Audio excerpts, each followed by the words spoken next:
entusiasta que hicimos desde el doctorado para nuestro primer debate en salud pública del año. Que en realidad es la segunda actividad del año, dado que tuvimos el privilegio de tener a unas personas maravillosas la semana pasada, a Omar Almeida Filo y su esposa Denise Coutinho de la Universidad de Bahía, con quienes tuvimos la lección inaugural del doctorado en un taller intensísimo sobre determinación social. Y para estar a la altura de eso, seguimos con este debate que va a ser de grandísima altura, dada la temática elegida y las personas que generosamente asistieron, acogieron la invitación. Hemos titulado el debate Teoría Crítica de la Sociedad de Salud Pública. Y el título es el mismo del libro que han recogido antes de empezar al auditorio. Y entonces tenemos el doble pretexto de hacer el lanzamiento oficial del libro hoy a través del debate con los panelistas. ¿Por qué el pensamiento crítico? Hemos en el doctorado discutido desde hace rato que 4 décadas de neoliberalismo han hecho funestas penetraciones ideológicas no solo en el mundo sino en América Latina, y parte de esa penetración ideológica es la cooptación de las categorías que se venían trabajando tradicionalmente desde la izquierda. Entonces ahora los tecnócratas neoliberales son quienes hablan de equidad, son quienes hablan de justicia y también hablan de análisis críticos. Y entonces nosotros nos propusimos desde el doctorado que tenemos que develar la orilla epistemológica desde la cual hablamos cuando decimos que estamos ante un análisis o una propuesta de intervención crítica. Y hacer eso no es una tarea menor, porque requiere entonces remontarse a los estudios pioneros de los sociodemócratas alemanes en Europa, por supuesto pasar por la obra completa y compleja de Engels y Marx, y luego detenerse un momento en la escuela de Frankfurt en sus diferentes etapas. Es algo que le hemos pedido al profesor Sergio de Zubiría, que al final del panel nos ayude a redondear, porque las generaciones más jóvenes, por política oficial del Estado, de no enseñar historia, o enseñar una historia flor de personajes, ha hecho que olvidemos que existió la escuela de Frankfurt y la herencia que nos dejó al mundo entero. Pero no solo somos eurocentristas, como nos diría el maestro Orlando Falsborda, sino que queremos también en este debate recoger el pensamiento que ha surgido y emanado de las raíces de América Latina, en particular de Paulo Freire. Y en Colombia no hay nadie más autorizada para hablarnos de la herencia de Paulo Freire que Lola Sendales, que asistió generosa a la convocatoria y que es la persona que podemos reconocer como la formadora de educadores y educadoras populares en Colombia. Entro a presentarla de una vez. Lola Sendales viene trabajando hace 3 décadas en educación popular. Al mismo tiempo que la Thatcher estaba subiendo el poder en Inglaterra y Reagan preparaba su ascenso en Estados Unidos, aquí en Colombia se configuraba una institución que aún sigue viva con la vitalidad de Lola, que es Dimensión Educativa, la cual crea con Germán Mariño y otras personas, y que en esos mismos años empieza a preguntarse por la educación popular, por los y las marginadas. Y un año después triunfa la revolución sandinista en Nicaragua. Y haciendo un barrido de las experiencias de educación popular, pues detectan al grupo de Lola Sendales a través de un libro que ha sido llevado a la revolución por esas casualidades de la vida. Termina Lola acompañando el proceso de alfabetización de la revolución sandinista. Y allí conoce a Paulo Freire. Y se conoce con otros educadores y educadoras de Centroamérica, y después de unos años vuelve a Colombia, trabaja con lo que ahora el discurso neoliberal llama habitantes de calle, pero eran los gamines, y hacía educación con los gamines, y luego trabajó en el Claretiano de Bosa y en muchos proyectos, todos de corte de educación popular. La UNESCO, que tenemos reparos frente a ella, pero en eso la acogemos, hizo una condecoración a Dimensión Educativa y a Lola por toda su labor de estos años. Sería interminable hablar de la vida y obra de Lola, entonces dejaré ahí, diciendo pues que es la maestra de maestros de educación popular. Aquí hay varios de sus alumnos y alumnas que hoy son sus colegas, están allí sentados y sentadas. Teníamos también, por supuesto, que invitar a alguien que haya hecho la reflexión de pensamiento crítico desde la salud. Y también cuando hacíamos el mapeo y por Alagarte Román, la persona que ha hecho eso consistentemente, sin retirarse, sin agachar la cabeza, es Román Vega Romero, médico de la Universidad Nacional con formación en sociología, luego hace un viaje a Londres para formarse en pensamiento complejo y trae unas ideas sobre la teoría de la justicia, la democracia y la sociedad. Pero eso no es lo que hace que invitemos a Román, sino su vida consecuente y coherente con los y las desposeídas. Ha estado siempre al lado de los luchadores y luchadoras sindicales o no sindicalizados, gente del barrio, gente que quería algo, escuelas populares en salud. Entonces Román por eso está acá, para que nos hables. Sé que es imposible que lo hagamos, pero la pregunta para ti ¿es posible un pensamiento crítico en salud? ¿Y desde dónde lo haríamos?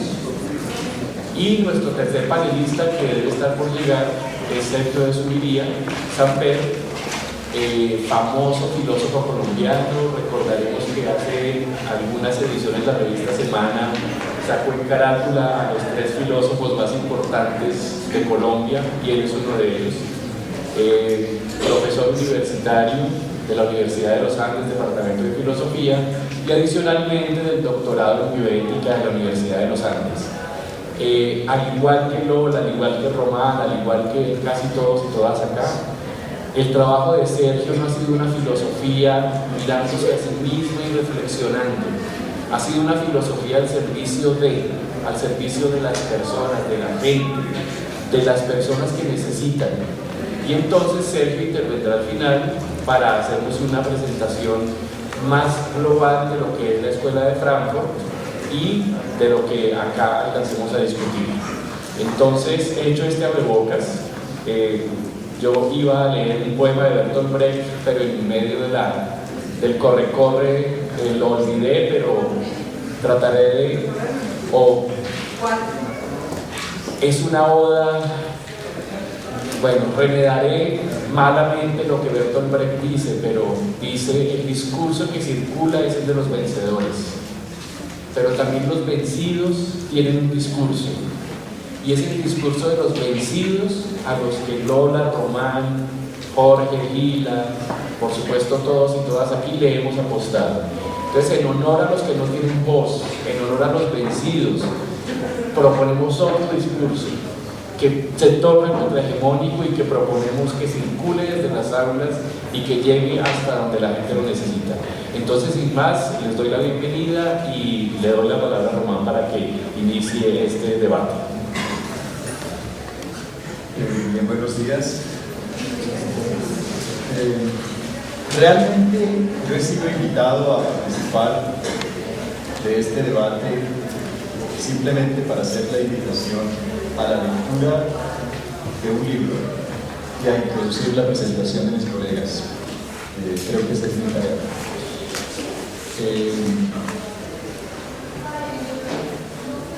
Dado eso, solo plantearé unos puntos que yo llamo complejos, que buscan abrir el libro en su primera página y dar la palabra a los compañeros que seguirán mi intervención. La respuesta que debo dar a John Hart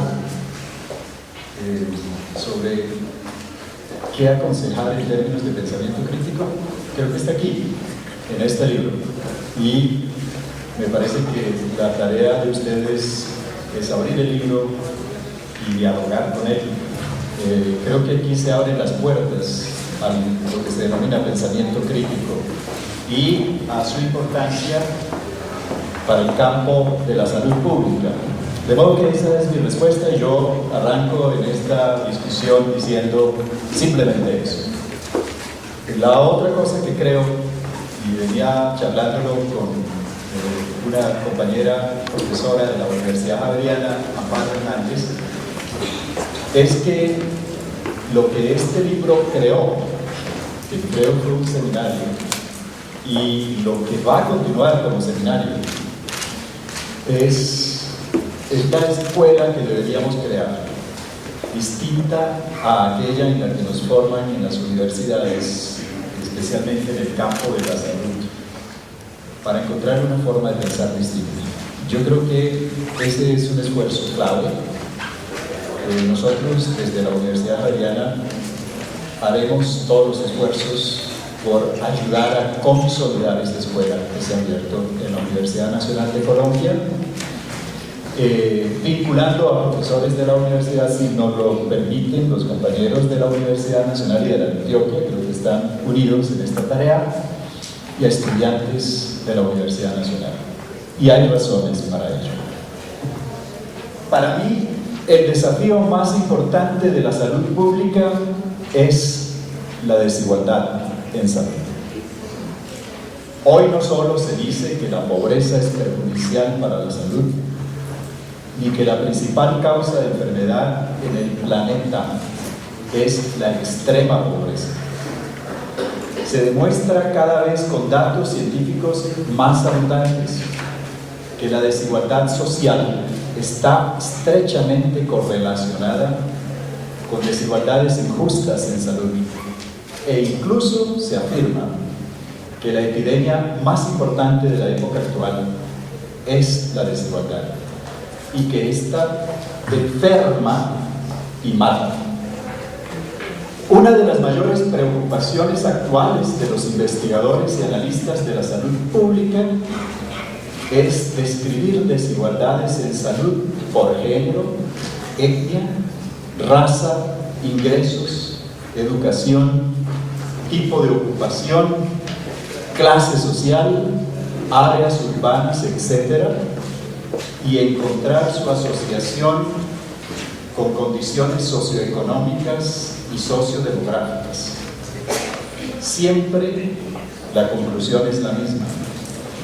Las desigualdades en salud presentan un gradiente en el cual la salud se deteriora con perjuicio progresivamente mayor de los grupos sociales peor ubicados en la escala social, y tienen relación con la inequitativa distribución de los recursos de poder en la sociedad.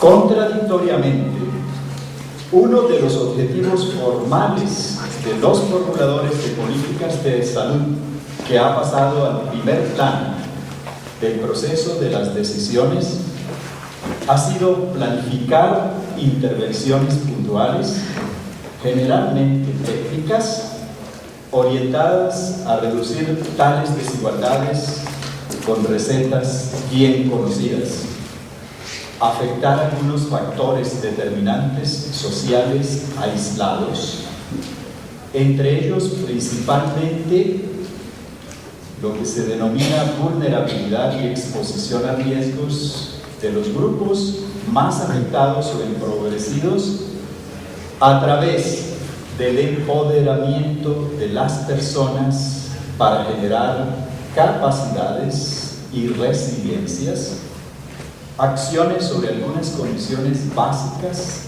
de vida y trabajo, programas asistencialistas como Familias en Acción, diseñados como paquetes de servicios articulados en amplios portafolios como lo que hoy se llama Red Unidos, ejércitos de gestores de los programas encargados de cazar a hogares pobres y graduarlos como hogares con capacidad de reinserción en el mercado, políticas de aseguramiento individual y de manejo de riesgos individuales, campañas de comunicación o consejerías orientadas a cambios en los estilos de vida, entre otros.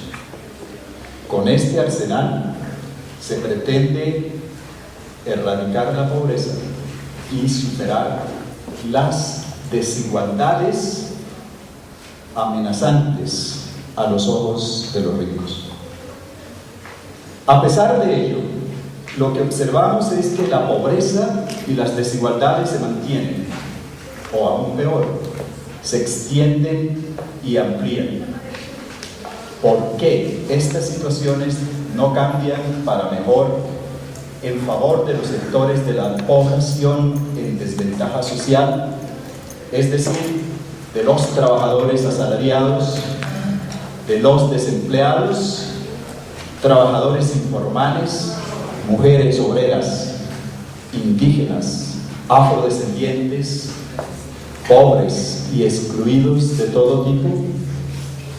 ¿Por qué, en cambio, los ricos se hacen cada vez más ricos y su salud, condiciones y calidad de vida cada vez más elevadas? ¿Por qué, si estas situaciones nos parecen injustas e inaceptables, no hacemos nada o somos impotentes para efectivamente contribuir a cambiarlas? Creo que uno de los obstáculos se relaciona, en nuestro caso, con los métodos convencionales de enseñanza y producción de conocimiento con los que generalmente nos forman en nuestras universidades, con los cuales no alcanzamos a comprender la realidad, sus procesos e interconexiones, ni a situarnos como constructores de esa realidad. Con ellos solo vemos la relación empírica entre variables específicas, azarosa y o arbitrariamente seleccionadas e incluidas en los modelos teóricos de análisis del fragmento de realidad fuera de nosotros como sujetos en la que nos enfocamos, y solo alcanzamos a prescribir como buenos, entre comillas, profesionales, intervenciones técnicas o biomédicas como medicamos a un enfermo. La herencia de la modernidad que aún nos perturba determina nuestra forma de conocer y de actuar en el sector de la salud y en la sociedad, como si lo hiciéramos sobre fragmentos de la naturaleza. El cuerpo o el agregado de individuos que llamamos población, desnudos de toda conexión entre sí, con la historia, con la sociedad en que viven y con el ambiente que habitamos y transformamos para nuestro bien o para nuestro mal. Esa deficiencia es notable especialmente en el personal de salud formado bajo los cánones de la biomedicina y de la salud pública convencional. Nuestra forma de conocer las desigualdades en salud parece estar profundamente moldeada por la herencia del método de Broussais, que, habiendo revolucionado la forma de conocer de la medicina de su tiempo, estableció los actuales fundamentos metodológicos que nos permiten explicar y tratar la enfermedad. Primero, estudiando manifestaciones empíricas, las lesiones y alteraciones de las células, los tejidos, los órganos y las funciones del cuerpo, con lo que se contribuyó a crear nuevas formas de mirar el contenido de lo visible. Segundo, alimentando los discursos con categorías a priori sobre el espacio, la localización y la causalidad, no incluidos antes en la mirada médica, que solo incluía sucesiones de casos en el tiempo. Y tercero, relacionando lo empírico y lo discursivo de forma positiva e isomórfica para encontrar la esencia de la realidad, anulando de este modo al sujeto al separarlo de la construcción de la verdad, de su influencia en la producción de conocimiento, de las relaciones sociales en las que se encuentra inmerso, de su contexto. Así, el conocimiento médico devino, como diría Foucault, en una correlación perpetua entre lo visible y lo expresable, organizando la mirada médica de una nueva forma que hoy llamamos positivismo. En el campo de las decisiones orientadas a actuar sobre los problemas de salud, ese saber médico, junto a relaciones de poder hegemónicas en el marco de formas cambiantes del pensamiento liberal, ha posibilitado la imposición legitimada en verdades con pretensiones de universalidad, de racionalidades y prácticas que, como el neoliberalismo, no solo han negado la igualdad, sino la desigualdad en nombre de la igualdad, y haciendo invisibles o confundiendo la injusticia con la diversidad.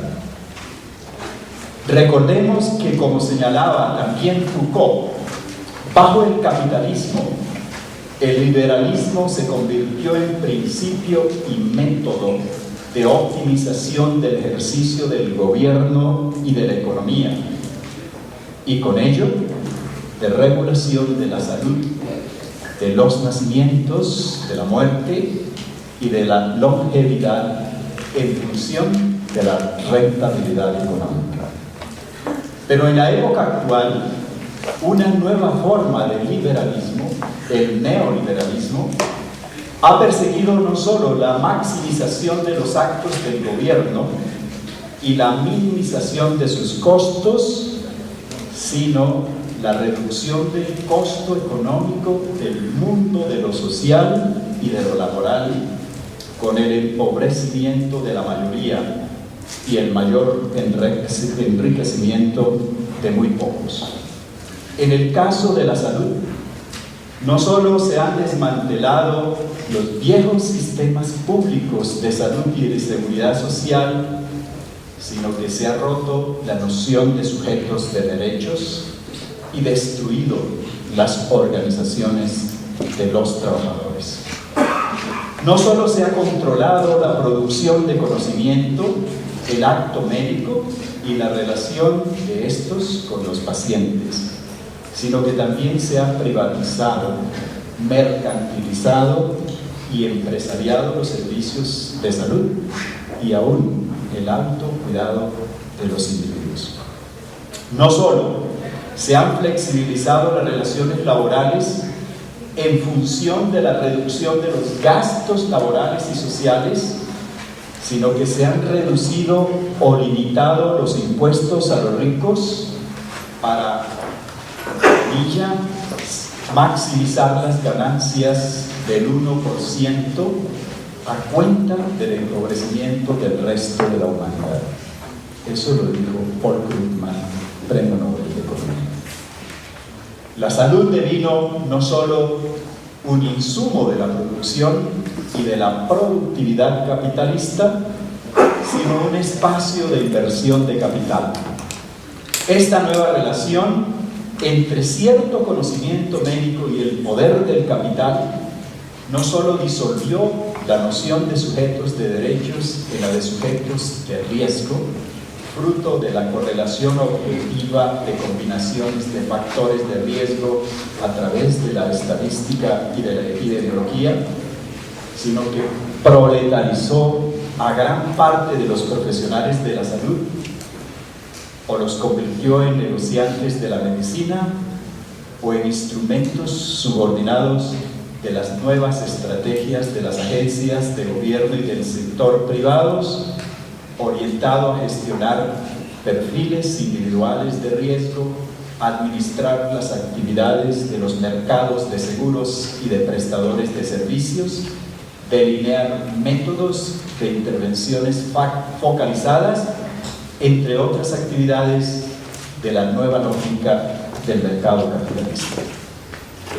El triunfo del conocimiento médico moderno sobre el del pasado fue tan rotundo que aún hoy nos arrastra, impidiéndonos encontrar o difícilmente aceptar nuevas formas de mirar los problemas de salud y reconocernos como potenciales sujetos sociales y políticos capaces de contribuir a transformar la sociedad para transformar la salud. Lo más grave ha sido que hemos aceptado el capitalismo como un hecho dado, natural, sin historia, o como aquí acostumbra decirse en Colombia, como un inamovible más.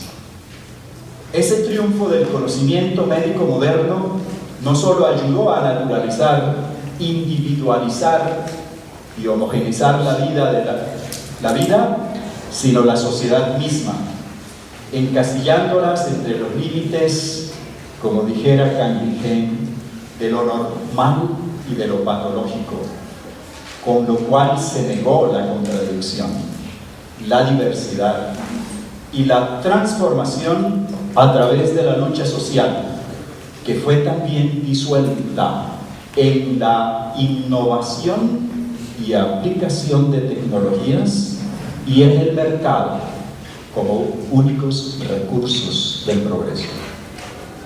A pesar de trascender el saber médico su propio campo, extendiendo su influencia al conocimiento de la sociedad, la cultura y la moral, debemos sostener con Foucault que el conocimiento médico moderno no solo no es ciencia pura, es decir, neutral y objetiva, como sostienen los positivistas, sino que está determinado por la historia y penetrado por la política, la economía y la moralidad.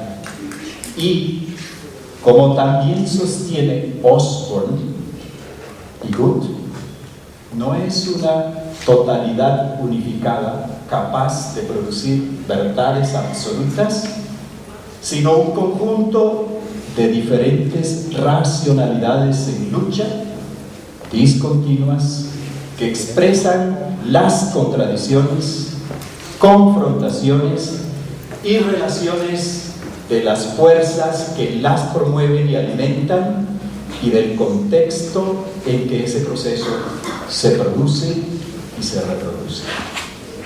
Cambiar ese paradigma en el que nuestra teoría y práctica médica se encuentran aún atrapados para poder entender la realidad concreta en su movimiento natural y social y las complejas y sistémicas interconexiones entre estos, es decir, las reales explicaciones e interpretaciones de las desigualdades en salud y sus soluciones estructurales de conjunto, requiere de nosotros nuevas y viejas formas de pensar y de actuar. Requiere de nosotros nuevos y viejos métodos de producir conocimiento, nuevos y viejos métodos de enseñar y aprender, como por ejemplo los que simboliza aquí con nosotros la compañera Lola Sendales. Nuevos y viejos métodos de conectar la teoría con la práctica. De ahí la importancia del pensamiento crítico en sus distintas expresiones históricas, porque sin pensamiento crítico no hay práctica transformadora.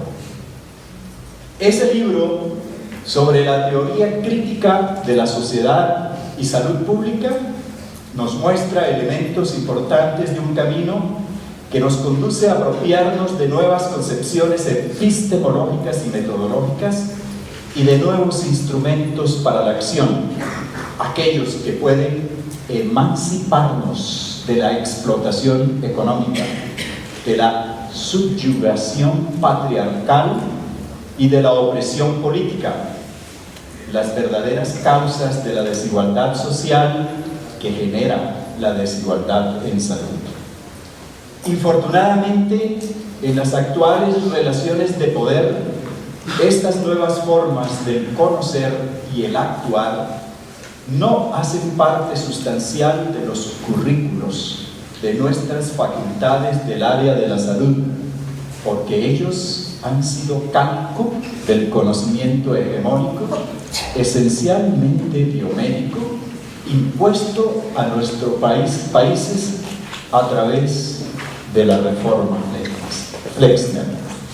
Por eso, como ha dicho César Abadía, deberemos inventarnos la universidad de a pie, irreverente ante las imposiciones de la ciencia consagrada, formal, coherente con los valores de las clases hegemónicas y de los dictámenes imperiales. ¿Cómo comprender la influencia en la profunda inequidad en salud que padecen nuestros campesinos y comunidades de pertenencia étnica indígenas y afrodescendientes? ¿Cómo comprender la conexión entre esas inequidades y los conflictos que cruzan la extremada concentración de la propiedad de la tierra, la destrucción de los territorios y de la soberanía alimentaria y nutricional de nuestros pueblos? ¿Cómo entender las conexiones entre la elevación de las prevalencias de las enfermedades crónicas de los sectores en desventaja social de nuestros países y la globalización y los tratados de libre comercio? ¿Cómo explicarnos las conexiones entre esos tratados y la elevación de los precios de los medicamentos, de la pérdida de empleos y de soberanía nacional? ¿Cómo entender por qué, contrario a lo supuesto durante siglos, el incremento de la globalización, el libre comercio y el crecimiento económico se acompañan de mayores desigualdades sociales y en salud? ¿Cómo entender por qué la globalización neoliberal ha terminado por destruir, en nombre del mercado, el bienestar logrado por los pueblos en décadas de lucha y con ello por destruir la salud? ¿Cómo comprender los problemas que para la salud y los estilos de vida de las comunidades marginadas acarrean los procesos de cambio en la propiedad y uso del suelo urbano que se desprenden de los proyectos de renovación urbana que se proyectan en sus territorios, como en el caso de Ciudad Salud? ¿Cómo entender el impacto de las reformas sanitarias neoliberales en el acceso y calidad de la atención en salud, cuando en los grupos sociales en desventaja, en salud, en los grupos sociales de desventaja y en el debilitamiento de los sistemas de salud para promover la equidad en salud? ¿Cómo entender los efectos del calentamiento global en la salud y explicar sus conexiones sistémicas con la globalización neoliberal? ¿Cómo entender las causas de la violencia que año a año destruye nuestras vidas o lesiona e inutiliza los cuerpos de miles de nuestros compatriotas, dejándolos en el desamparo? ¿Cómo salir de esta situación que nos hace sufrir, nos atormenta y nos crea impotencia? Necesitamos renunciar a la herencia que nos arroja, a sus insuficiencias. Necesitamos una teoría de la resistencia y del cambio, es decir, una teoría emancipadora, un pensamiento crítico que nos permita reconstruir la dialéctica de la realidad y sus contradicciones, interconexiones, propiedades, procesos y relaciones causales profundas. Esa teoría es la que este libro propone.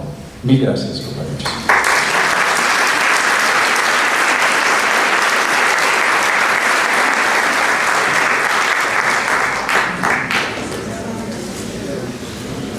Bueno, creo que decir algo después de oír a Román es exponerse al ridículo. pero ha hecho una lección magistral de lo que Gramsci nos describió maravillosamente desde la cárcel como el intelectual orgánico. Gracias, Román, por esa excelente presentación, y doy la palabra entonces ahora a la maestra de maestros, Lola Cendales, que quiere hablar. El micrófono de está habilitado, Lola, si quieres, o te extiendo un poco. ¿Se oye sin micrófono? Sí, se oye bien. Por la grabación. Por la grabación. Así. No me gusta, pero es que me siento un poquito más libre. Bueno, primero agradecer que me hayan invitado a este espacio. Yo hablo soy educadora y he vivido la trayectoria de la educación popular, desde sus comienzos, creo yo, o desde mis comienzos más bien. Y en el trasegar y en la vinculación con la academia me he interesado también por esa relación entre educación y salud, sobre todo salud comunitaria, salud pública, porque tienen unos puntos de tangencia muy grandes. Porque la persona o el profesional de la salud que tiene que abordar el tema de la comunidad, el tema de las personas, el tema de la comunidad o el tema del espacio público, así no sea educador, cumple una función educativa. No tiene por qué volverse educador, no tiene por qué, pero cumple una función educativa porque tiene que ver con el campo, con el ámbito de los conocimientos, de los saberes y de los valores.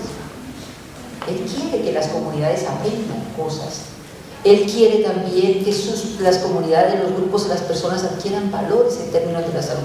Y eso, para eso, la educación tiene que decir muchas cosas. Quisiera primero, no alcancé a leer el libro, pero sí lo que leí la introducción, me permitió darme cuenta de los esfuerzos que se están haciendo por esa relación interinstitucional, que me parece que decíamos, y decía el compañero, abre nuevos caminos a ese nuevo tipo de universidad, porque en la que tenemos nadie confía y pocos creemos en eso.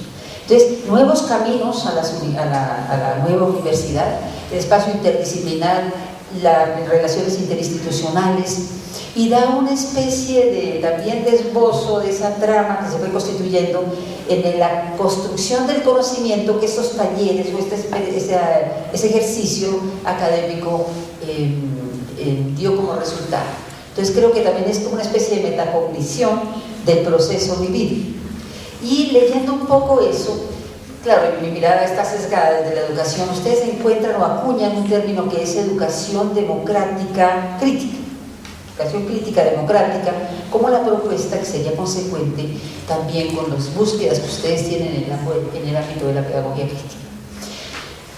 Esto me lleva a encontrar una cierta relación con lo que ha sido también la formación que he tenido y el trabajo que he hecho en el ámbito de la educación popular.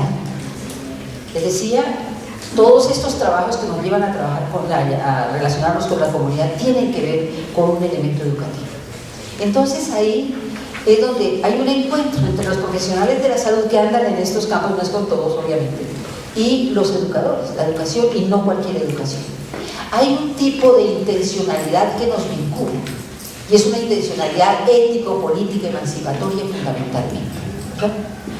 Ética en términos de un replanteamiento en términos del poder y un replanteamiento en términos del empoderamiento y de la construcción de poder, como trabajo con comunidades también con vocación de poder.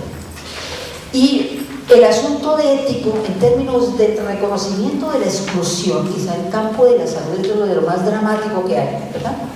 El conocer la exclusión que hay en este campo como en otros, es decir, la exclusión que se da en salud también que se da en otros espacios igualmente fuertes, y reconocer también que nuestros trabajos están ligados o se propone también la inclusión, pero no la inclusión a una sociedad que nos trató a las patadas, sino la inclusión entendida como invitación al otro a construir un proyecto de sociedad, a un proyecto de salud y un proyecto de sociedad diferente. Y en términos utópicos, emancipatorios, el tratar de que en nuestros proyectos, en nuestros trabajos, se vivan aquellos elementos que nosotros consideramos valiosos para una para una sociedad futura, que podamos a través de nuestros proyectos con las comunidades vivenciar la solidaridad, vivenciar la justicia, vivenciar la democracia que quisiéramos para otros espacios. Entonces nosotros que estamos en relación o pretendemos hacerlo en relaciones con comunidades, con grupos, con una situación que llamamos, planteando el tema de la vulnerabilidad, estamos trabajando en estos espacios, nos sentimos vinculados también por este tipo de intencionalidad, por esos grados de interdependencia y compenetración que nos da el pertenecer, el campo de la pertenencia a este tipo de proyectos por razones ideológicas y por razones políticas también. Puede que yo no haya ido al trabajo que ustedes hacen, pero me siento vinculada por la intencionalidad de la misma. Y eso es lo que me permite que muchas veces uno enganche los proyectos, porque de base está eso. Lo demás lo podemos arreglar, pero eso de saber al lado de quién estoy, a qué intereses sirvo y hacia dónde, eso no se improvisa. Y eso es lo que hace que nos vinculemos en este tipo de debates y de espacios de trabajo también. Al encontrar el elemento educativo en un debate en el área de la salud y en una incursión y aproximación a las pedagogías críticas, que generalmente a uno le llegan por los australianos y los anglosajones y todo eso, y se olvida, dicho por ellos mismos, que la raíz de todo eso ha sido las propuestas de Freire. Hay un libro sobre las biografías, dice: la biografía explica mucho lo que uno hace en la vida y lo que termina pensando. Y uno de ellos dice: querámoslo o no, nuestro punto de arranque y de contrastación es la propuesta de Freire. Y a veces nosotros nos vamos allá por McLaren, el Giro, no sé cuántos, y se nos olvida que ahí está una de las fuentes, por lo menos. Obviamente, sin trascender a lo que se ha dicho acá de la escuela de Frankfurt y demás, de la cual ellos y nosotros nos alimentamos también. Entonces, ese pensamiento crítico en América Latina que confluye en este tipo de trabajos, creo que está representado en la propuesta de Paulo Freire y en la propuesta de Franz Bordern. Y voy a una cosa importante. Si yo me centro en la propuesta de educación popular, en su origen más inmediato, pues la propuesta está en Freire, que es la educación liberadora de Freire. Y hay un punto de convergencia muy alto, y es porque en esta misma época el pensamiento crítico de América Latina se expresaba, por una parte, en la educación popular, desde la educación, y desde la sociología con la investigación, acción participativa, y la teología de la liberación. Eran respuestas del pensamiento crítico latinoamericano a la situación que vivía el continente. A finales de la década del 70, el 80% de América Latina estaba bajo dominio militar, estaba manejado por la lógica militar. Entonces, América Latina se planteó y se posicionó desde las disciplinas en esta forma. Si retomo la propuesta de Freire, en el caso de esta relación que se está haciendo con el ámbito de la salud, entrando por la educación, habría que reconocer que Freire nos aporta dos cosas. Uno, su propuesta de educación liberadora, que después se va transformando esa educación popular, pero que es la misma, y el asunto de la investigación. Quizá a veces cuando lo leímos, sobre todo al principio, no lo leímos en esta clave y no lo supimos aprovechar. Freire, antes de su postulado de la educación liberadora, para llegar allí, él hace una investigación de la situación de Brasil en su época, tanto que uno de los hijos, ahora después de que él murió, retomó esa investigación, obviamente con unos comentarios y demás, para publicarla. Creo que la publicó la editorial Cortés en Brasil. Y, es decir, su propuesta no sale de la nada, sale de una investigación que él realiza para detectar que el analfabetismo, la situación en Brasil era espantosa y que la situación del analfabetismo era terrible. Hace 2 años se realizó un congreso mundial de educación de adultos, y los uruguayos dijeron que no no habláramos de alfabetización, que eso mejor habláramos de educación de adultos. La alfabetización era un producto que ya no valía la pena tenerlo en cuenta. Y se para el ministro de Educación de Brasil y le dice: mire, en mi país hay 14,5 millones de personas analfabetas. ¿Cómo me va a pedir usted a mí que no hable de alfabetización? Él en esa época, si hace 2 años estaba eso así, no es como sería en los años 50. Entonces él hace un planteamiento frente a una educación que él encuentra opresora, hace un postulado, una propuesta de educación liberadora. Quiero decir que es la investigación de donde surge la propuesta, No es que se le ocurrió de la nada. Por otra parte, si usted lee Pedagogía del Oprimido, creo que el capítulo 3 y 4 habla fundamentalmente de la investigación.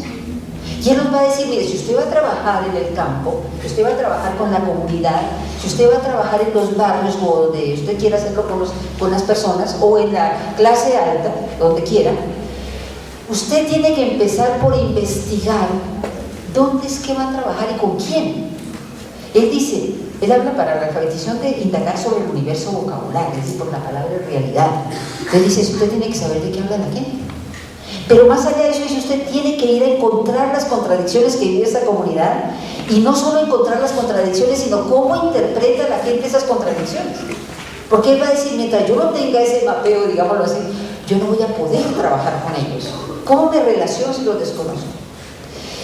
Eso que es un punto clave en la investigación, y uno diría, si lo lee, después leyéndolo uno posteriormente, él pedía una investigación etnográfica prácticamente. No lo llamaba así en esa época, pero él pedía eso, que es algo que tenemos hoy incorporado en nuestros trabajos. Es decir, si no hay una investigación de la realidad con la cual vamos a trabajar, no tenemos derecho a trabajar con ellos, así de clarito.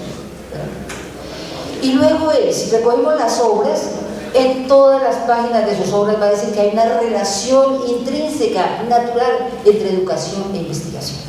Que yo no tengo derecho a educar si no hay un planteamiento, si no hay una actividad investigativa que acompañe el proceso educativo. Es decir, el aporte de Freire está en la propuesta que hace, porque para cuando uno va a alfabetizar con el método de Freire tiene que hacer investigación. No solo la investigación inicial, sino permanente. Él habla de que lo que hagamos en los diálogos concientizadores, la evaluación de esos diálogos tiene que hacerse de manera interdisciplinar. Bueno. Y otra cosa es que en el asunto de la metodología, pues él ahí habla de cómo, y da unos pasos de cómo investigar permanentemente esa realidad que se trabaja. Y yo anoto y rescato la propuesta de Freire en el campo de lo investigativo y la propuesta pedagógica de la concientización, obviamente, pero el método.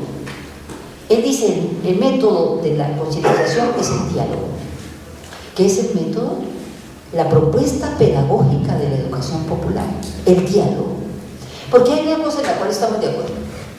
La intencionalidad ético-política, la intencionalidad de construcción de sujetos, los sujetos de derechos, la intencionalidad de construir poder, la intencionalidad de trabajar por unos valores diferentes. Pero el asunto es cómo hacerlo. Porque en principio los principios estamos de acuerdo.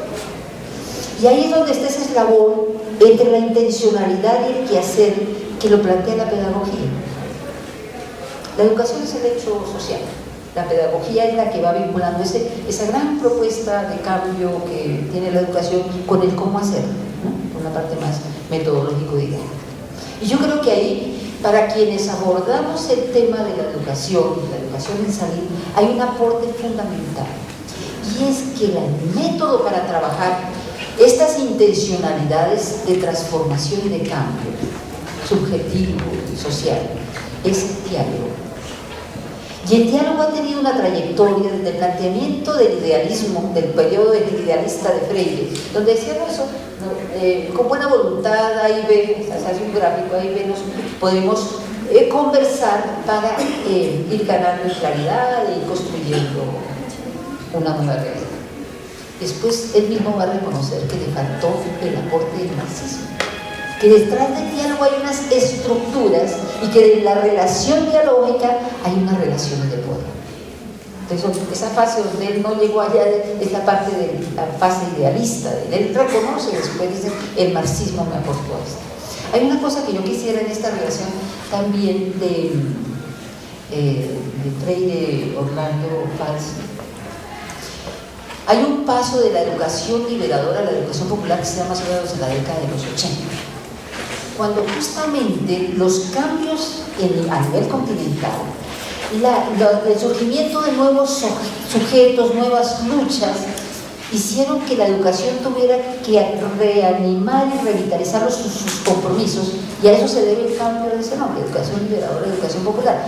Y lo explica Franz Borda diciendo, mire, el paradigma de la concientización empezó a tener un límite, no por lo que Freire dijera, porque Freire hablaba de la praxis durante todo el tiempo, sino porque ese concepto de praxis se fue diluyendo en la práctica de los educadores. Entonces empezamos a formar conciencias iluminadas, pero no conciencias comprometidas. Y lo que se requiere en educación es formar personas comprometidas con la transformación de la realidad.